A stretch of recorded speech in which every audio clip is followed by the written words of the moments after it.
forest bled before me. Crimson sap oozed from ragged gashes in pale, pustulant trunks. I shouldn't have come here. I shouldn't have breathed in the sweet rot that hung thick in the air. But curiosity gnawed at my gut, fiercer than any hunger I'd known. My name is Elliot Thorne. I'm a 32-year-old botanist with a specialization in mycology. 3 weeks ago, I received an email from Dr. Amelia Vance, my former thesis advisor. The subject line read, "Urgent, aberrant growth patterns in Elderwood forest." Attached was a series of photos showing grotesque fungal growths on tree trunks. The images haunted me, driving me to pack my weathered Subaru Outback and make the 14-hour drive from my research station in Oregon to this remote corner of Northern California. I approached the nearest tree, a towering redwood that should have been majestic. Instead, its bark quivered beneath my touch, soft and yielding. Tiny cilia rippled away from my fingers like the legs of a millipede. The scent reminded me of the time my cat brought home a half-decomposed squirrel and left it on my pillow. I peeled back a strip of membrane, revealing chambers pulsing with bruise-colored organs.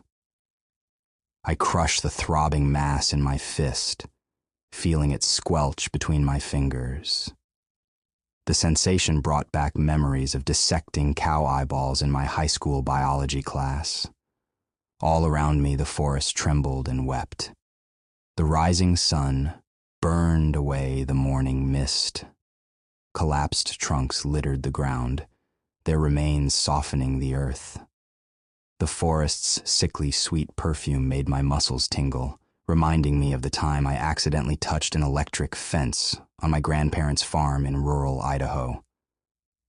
I fell to my knees, clawing at the sodden earth. Something pulsed beneath the surface. I had to see it, had to touch it, had to consume it. My fingers closed around a globe as large as my skull. It throbbed in my grasp, its translucent shell barely containing the writhing organs within. Perfect, whole, strong. At that moment, I understood how Eve must have felt when she plucked the forbidden fruit. I tore into it with savage hunger. Warm fluid gushed down my chin as I devoured every last scrap, membranes, veins, and all. The ground gave way beneath my feet, sending me tumbling down a gentle slope. As I regained my footing, I saw it. A road, paved with stone, curving off into the diseased woods. The stones were a pale green, almost luminescent, with swirling patterns that seemed to shift when I wasn't looking directly at them. I was not alone. Others had been here, leaving their mark upon this alien world. With shaking legs, I took my first steps along the road. The dying forest pressed in close, branches scraping against my skin. Roots and fallen trunks obscured stretches of the path.